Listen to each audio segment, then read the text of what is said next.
In this video, we'll demonstrate how to transform your manual test steps into automated executions using Zephyr's AI-powered no-code automation.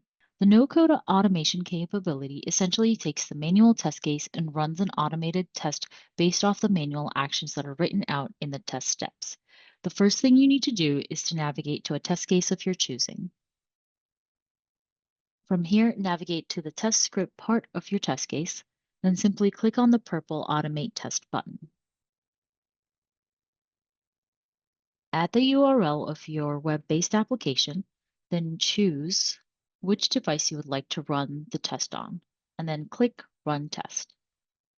The first time we run the automated test, we see the test step suggestion feature in action.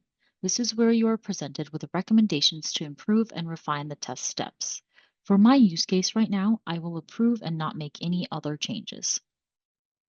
Note that our original test case in Zephyr will be modified as per our test step suggestions using our AI tool when approved.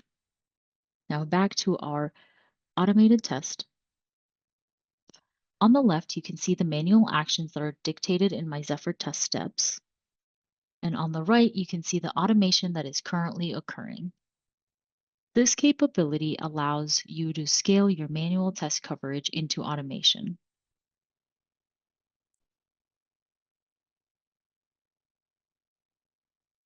Additionally, you're also able to execute multiple automated tests in parallel through your test cycle. So you can simply navigate to your test cycle and click once again the Run Automated Tests button.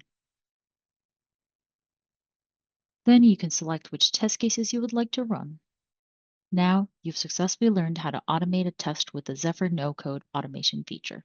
If you want to learn more about Zephyr, check out the full walkthrough video or try it for free with the link in the description.